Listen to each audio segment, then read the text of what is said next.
Gender equality is a difficult issue to solve even in prison. To this day, in society, women are still considered as submissive in every way. Although many have transformed from these stereotypes, there are still individuals who believe and continue to carry out violence and oppression against women.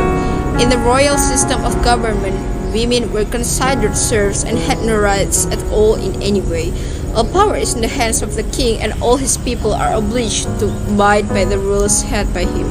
In this case, women are increasingly becoming weak and oppressed because they are considered to have no power whatsoever. In the novel Anna and the King of Siam, Anna tries to fight for women to achieve their rights. The difference of the culture between British and Siamese makes Anna depart her fight for Siamese women. In Siamese culture, a king is considered reasonable to have many wives, and children are commonly called polygamy, while in British, marriage is a sacred thing and they have high loyalty to their partner.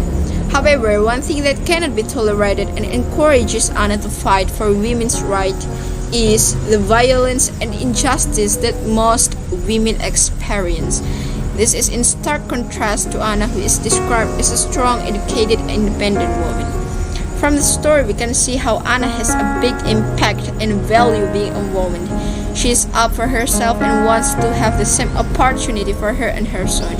Anna, facing a commanding adversary in the king, Anna confidently stands up for what she believes in right.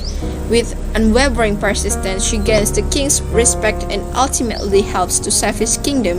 In the end, Anna decides to remain in Siam with her son to continue teaching the royal children. This is a real example about how strong she is.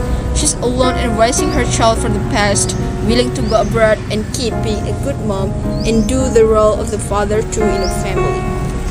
When she discovers that King Mongkut is rather cavalier about the promises he keeps, she must prove to him that everyone deserves the right to make their own choices. In her own clever way, she proves herself an able key advisor and a true friend to Mongkut. She convinced him not to fight the approaching British emissaries, but instead to throw a grand ball and prove himself to be a civilized modern king.